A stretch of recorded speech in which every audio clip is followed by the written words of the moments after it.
Jesus ने कई वर्ष भारत में बिताए थे, जहां उन्होंने योगी चेतन नाथ से क्रिया योग और ज्ञान दर्शन की शिक्षा प्राप्त की। योगानंद जी के इस रिसर्च पर अमेरिका के अखबार द गार्डियन और लॉस एंजलिस टाइम्स ने एक रिपोर्ट भी छापी थी। जम्मू कश्मीर स्टेट आर्काइव्स के डायरेक्टर रह चुके डॉक्टर फिदा मोहम्मद हसनैन द्वारा लिखी गई एक पुस्तक a search for the historical Jesus में भी जीसस के भारत। अस्सलाम वालेकुम दोस्तों, आज हम देखने वाले हैं हजरत ईसा अलैहिस्सलाम जेसुस क्रिस्ट, जो कि क्रिश्चियनिटी के बानी और अल्लाह ताला के बहुत ही बड़े बरगज़ीदा पैगंबर और मुसलमानों के लिए बहुत ही अहमियत रखते हैं, बहुत ही ख़ास हैं। हमारे पैगंबर, हमारे नबी हज़रत ईसा अलैहिस्सलाम, उनके बारे में कुछ ऐसी मालूमात आज हम जानने वाले हैं जो बहुत से भाई हमारे नहीं जानते, हिंदुस्तान से या पाकिस्तान से या कुछ किसी भी ईसाई या मुसलमान। तो आज हम उनके बारे में जानेंगे कि उनका हिंदुस्तान से कुछ लिंक था। हिंदुइज़्म के मुताबिक या हिंदुओं के मुताबिक जो उनकी बुक्स में लिखा गया है, उसके मुताबिक वो उनके बारे में क्या गुमान रखते हैं, वो सारी बातें आज हम जानने वाले हैं। लेट्स सी दोस्तों। लगभग 31% जनसंख्या क्रिश्चियनिटी को फॉलो करती है। क्रिश्चियनिटी एक अब्राहमिक रिलीजन है जिसके प्रॉफिट या पैगंबर जीसस क्राइस्ट है। यह रिलीजन जीसस क्राइस्ट के जीवन और शिक्षाओं पर आधारित है। इस संप्रदाय के आरंभ होने के साथ ही इसके फॉलोअर्स ने पूरी दुनिया पर अपना आधिपत्य स्थापित करने के लिए इस संप्रदाय को दुनिया के हर देश में फैलाना शुरू कर दिया। इसका नतीजा ये हुआ कि आज दुनिया भर में सबसे ज्यादा जनसंख्या क्रिश्चियंस की है।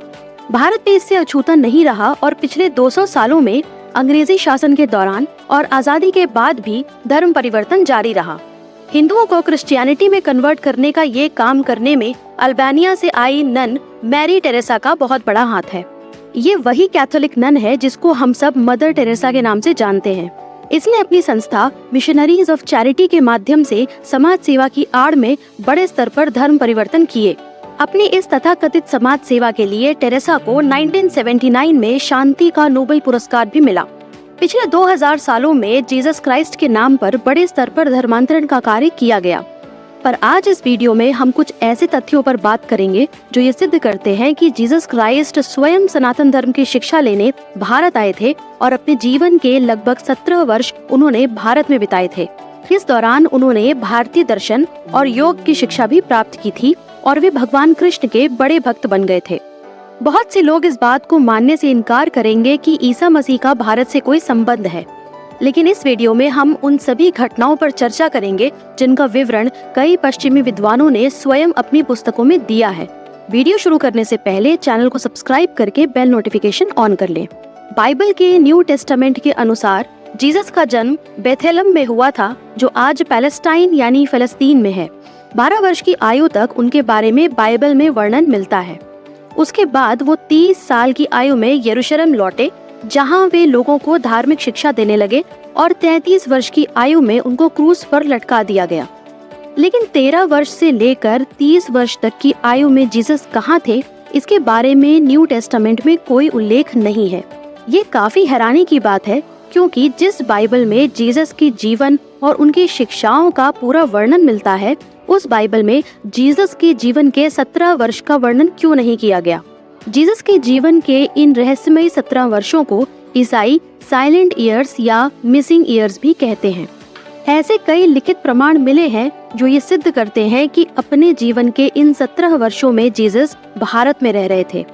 1887 में रशिया के खोजकर्ता निकोलस नोटोविक ने पहली बार जीसस के इन साइलेंट ईयर्स की खोज की और इस दौरान उनके भारत में रहने की बात कही। लद्दाख में नोटोविक एक बौद्ध भिक्षु से मिले थे जो एक पुराने बौद्ध मठ हेमिस मोनेस्ट्री में रहते थे।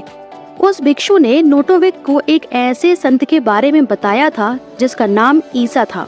उस मठ में नोटोविक ने कई पुस्तकों के अध्ययन के बाद एक पुस्तक लिखी जिसका नाम है द लाइफ ऑफ सेंट ईसा। इस पुस्तक के अनुसार भारत से लौटने वाले इजराइल के व्यापारियों ने भारत के ज्ञान और शिक्षा के किस्से दूर दूर तक फैलाए थे। इन सबसे प्रभावित होकर जीसस ज्ञान प्राप्त करने के उद्देश्य से सिल्क रूट से भारत आए थे। 17 वर्षों तक इस बौद्ध मठ हेमिस मोनेस्ट्री में रहकर ईसा ने बौद्ध धर्म, वेद, संस्कृत और पाली भाषा की शिक्षा ली थी। यहाँ से शिक्षा लेकर वे यरूशलेम लौट गए थे। परमहंस योगानंद, जिन्होंने अपनी संस्था के द्वारा दुनिया को ध्यान और क्रिया योग से अवगत कराया, उन्होंने भी अपनी एक पुस्तक the second coming of Christ में ये दावा किया है कि जीसस ने कई वर्ष भारत में बिताए थे, जहां उन्होंने योगी चेतन नाथ से क्रिया योग और ज्ञान दर्शन की शिक्षा प्राप्त की। योगानंद जी के इस रिसर्च पर अमेरिका के अखबार द गार्डियन और लॉस एंजलिस टाइम्स ने एक रिपोर्ट भी छापी थी। जम्मू कश्मीर स्टेट आर्काइव्स के डायरेक्टर रह चुके डॉक्टर फिदा मोहम्मद हसनैन द्वारा लिखी गई एक पुस्तक a search for the historical Jesus में भी जीसस के भारत में रहने और उनके द्वारा प्राप्त की गई शिक्षा का वर्णन मिलता है। जीसस के भारत आने का प्रमाण हिंदू ग्रंथ भविष्य पुराण में भी मिलता है। इस घटना के बारे में मैंने अपनी एक वीडियो में बताया है, जिसका लिंक आपको ऊपर दिए गए आई बटन में मिल जाएगा। इसमें जीसस क्राइस्ट का वहाँ के राजा शालिवाहन से मिलने का वर्णन है। इसके अनुसार एक बार शालिवाहन हिमालय की ओर गए, जहाँ तिब्बत के क्षेत्र में उन्होंने एक व्यक्ति को ध्यान मग्न अवस्था में तपस्या करते हुए देखा। राजा ने उस व्यक्ति से पूछा कि उसका नाम क्या है और वो कहाँ से आया है। तब उस व्यक्ति ने उत्तर दिया, मेरा नाम ईसा मसीह है। मैं विदेश से आया हूँ, जहाँ बुराइयों का कोई अंत नहीं है। उन आस्थाहीन व्यक्तियों के बीच मैं मसीहा के रूप में प्रकट हुआ हूँ। इस घटना को भविष्य पुराण के जिस श्लोक में लिखा गया है वो श्लोक है, म्लेच्छ देश मसीहो हम समागत ईसा मसीह इति च मम नाम प्रतिष्ठितम। शोधकर्ताओं ने इस आधार पर भी ईसा के लंबे समय तक भारत में रहने की संभावना व्यक्त की है कि ईसा और सनातन धर्म की शिक्षाओं में काफी समानता देखने को मिलती है। जीवात्मा यानी सोल का कॉन्सेप्ट भारतीय सनातन दर्शन का हिस्सा है। सोल का ये कॉन्सेप्ट पश्चिमी देशों में नहीं था, लेकिन जीसस ने जीवात्मा यानी सोल को परमात्मा के अभिन्न अंग के रूप में स्वीकारा, जैसे सनातन धर्म में आत्मा परमात्मा का ही एक अंग है। आपने देखा होगा कि जीसस की फोटो के साथ में एक सफेद कबूतर भी दिखाया जाता है। ये उसी जीवात्मा का प्रतीक है जिसके बारे में जीसस ने अपनी शिक्षा में कहा है। इयान कोल्डवेल की पुस्तक फिफ्थ गॉस्पेल में भी जीसस के भारत में बिताए 17 वर्षों का वर्णन है। कोल्डवेल के अनुसार जीसस ने इन 17 वर्षों में नाथ संप्रदाय के योगियों से भी शिक्षा प्राप्त की थी। इनके गुरु चेतन नाथ जी थे। आपकी जानकारी के लिए बता दूं कि नाथ संप्रदाय शैव परंपरा के अंतर्गत आता है, जिसके आदि देव स्वयं भगवान शिव हैं। नाथ संप्रदाय की स्थापना गोरखनाथ जी ने की थी। उत्तर प्रदेश के वर्तमान मुख्यमंत्री योगी आदित्यनाथ जी इसी नाथ संप्रदाय से आते हैं। 17 वर्षों तक भारत में शिक्षा लेने के बाद जीसस वापस यरूशलेम लौट आए और वहां लोगों को शिक्षित करने का कार्य करने लगे। 33 वर्ष की आयु में यहूदियों ने उन्हें सूली पर चढ़ा दिया। इसके बाद की घटना और भी रोचक है।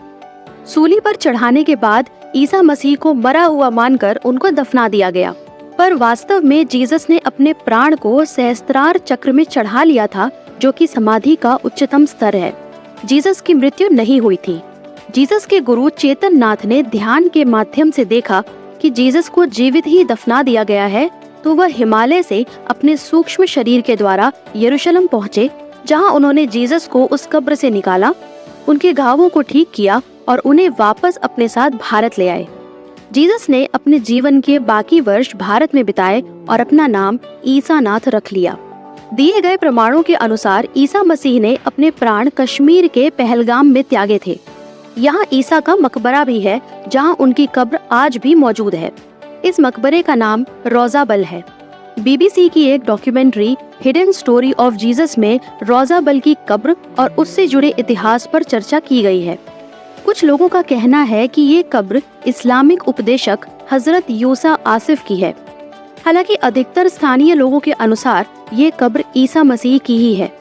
ऐसा इसलिए क्योंकि किसी भी मुसलमान की कब्र उत्तर दक्षिण दिशा में बनाई जाती है, जबकि इस कब्र की दिशा पूर्व पश्चिम में है, जैसे हिंदू संतों की समाधि होती है। यहाँ पैरों की छाप भी है, जिन पर कील के निशान हैं, जो कील ईसा मसीह को सूली पर चढ़ाते समय उनके पैर में ठोके गए होंगे। इस कब्र के बारे में सबसे पहले 1747 में सूफी मोहम्मद आजम ने बताया था। उन्होंने अपनी पुस्तक तारीख आजमी में लिखा है कि ये कब्र एक विदेशी पैगंबर यूजा आसिफ की है। स्थानीय लोगों के अनुसार यूजा आसिफ कोई और नहीं बल्कि जीसस क्राइस्ट है। लुइस जैकोलिएट की पुस्तक द बाइबल इन इंडिया में एक बड़ी ही चौंकाने वाली बात लिखी है। इसके अनुसार भारत में अपने 17 वर्ष के निवास के दौरान ईसा मसीह जगन्नाथपुरी में भी रहे थे और वो श्री कृष्ण के भक्त थे। उनके कृष्ण भक्ति इस प्रकार गहरी हो गई थी कि उनका नाम ईसा कृष्ण प्रसिद्ध हो गया था। वर्तमान समय में भी आप देखेंगे कि अधिकतर ईसाई आजकल क्रिश्चियनिटी को त्याग कर इस्कॉन संस्था के साथ जुड़ रहे हैं और कृष्ण भक्ति के मार्ग पर चल रहे हैं। इतने सारे प्रमाण मौजूद होने के बाद एक प्रश्न उठता है कि आखिर बाइबल के न्यू टेस्टामेंट में जीसस की भारत यात्रा का उल्लेख क्यों नहीं मिलता है। किसी पैगंबर के जीवन के 17 वर्षों का कोई विवरण मौजूद नहीं है, ये बात विश्वास करने योग्य नहीं है। दरअसल अगर जीसस की भारत यात्रा और उनकी सनातन धर्म के प्रति आस्था के बारे में लोग जान जाते तो उन लोगों को क्रिश्चियनिटी में कन्वर्ट करना मुश्किल हो जाता। अपने हितों को साधने के लिए समाज के ठेकेदारों ने क्रिश्चियनिटी को एक अलग संप्रदाय बना दिया और जीसस के नाम पर अपना स्वार्थ सिद्ध करने लगे। दरअसल दुनिया का कोई भी पैगंबर, चाहे वो जीसस हो या मोहम्मद, महात्मा बुद्ध हो या गुरु नानक, किसी ने भी खुद को ईश्वर नहीं कहा। सबने स्वयं को केवल ईश्वर का पुत्र या ईश्वर का दूत कहा। लेकिन समय के साथ इनके फॉलोअर्स ने उन्हें ईश्वर मान लिया और उनके बनाए नियमों को नया धर्म घोषित कर दिया। आज भी ईसाई धर्म के अनुयायी और चर्च ये मानने को तैयार नहीं होते कि जीसस भारत आए थे और वे कृष्ण भक्त थे। लेकिन इतने सारे प्रमाणों से ये सिद्ध हो जाता है कि जीसस का भारत से गहरा रिश्ता था जो उनकी मृत्यु होने तक बना रहा। ये वीडियो आप सबको कैसी लगी कमेंट में लिखें। तो दोस्तों, हिंदुओं के मुताबिक आपने जो बातें सुनी ये दिमाग को और इंसान को हिला देने वाली हैं, और मैं खुद इन बातों को सुन के शॉक्ड हो गया कि किस तरह से इन्होंने लिखा। और इनके रिसर्च के मुताबिक हज़रत ईसा अलैहिस्सलाम यरूशलेम से भारत आए जब उनको 33 इयर्स में सलीब पे चढ़ाया गया। तो जबकि हमारा इस्लाम और कुरान मजीद में अल्लाह ताला ने हमें वाज़े बता दिया है कि जब उन्होंने सलीब पे चढ़ाया काफिरों ने हज़रत ईसा अलैहिस्सलाम को, तो अल्लाह ताला ने हज़रत ईसा अलैहिस्सलाम को आसमान पर ज़िंदा उठा लिया। तो इन बातों में सच्चाई है या कुछ हद तक सच्चाई है या नहीं, ये बातें अल्लाह जानता है। लेकिन ये ऑथेंटिक बातें नहीं हैं, ये कोई प्रूव्ड बातें नहीं हैं। क्रिश्चियंस जो कि हज़रत ईसा अलैहिस्सलाम के फॉलोअर्स हैं और उनके बारे में उनकी एक एक बात की वो रिसर्च करते हैं, तो वो ये नहीं जानते थे कि 17 साल आखिरकार हमारे पैगंबर ने कहाँ गुजारे। तो वो इस चीज़ को ज़रूर लिखते अगर इसमें कोई सच्चाई होती। तो ये ऑथेंटिक बातें हैं या नहीं, इसके बारे में अल्लाह खूब जानता है दोस्तों। सो ये इसके बारे में हम रिसर्च कर सकते हैं। इसके बारे में मज़ीद जानने के लिए और वीडियोस और रिसर्च कर सकते हैं, लेकिन इसमें सच्चाई नज़र नहीं आती, क्योंकि अल्लाह ताला ने कुरान में हमें वाज़े बता दिया कि हमने ईसा अलैहिस्सलाम को ज़िंदा आसमान पर उठा लिया था। तो पैगंबर की जो तालीमात होती हैं वो अल्लाह ताला की तरफ से होती हैं। अल्लाह ताला खुद वही के ज़रिए पैगंबर को सारी तालीमात देते हैं। तो ये बात भी कहना मुनासिब नहीं कि एक पैगंबर एक दूसरे इंसान से तालीम हासिल करने के लिए जाए। तो ये बात भी कुछ ज़हन में बैठने वाली नहीं है दोस्तों। तो दोस्तों, वीडियो तो काफ़ी इंटरेस्टिंग थी। मिलते हैं नेक्स्ट वीडियो में, तब तक के लिए अल्लाह हाफिज़।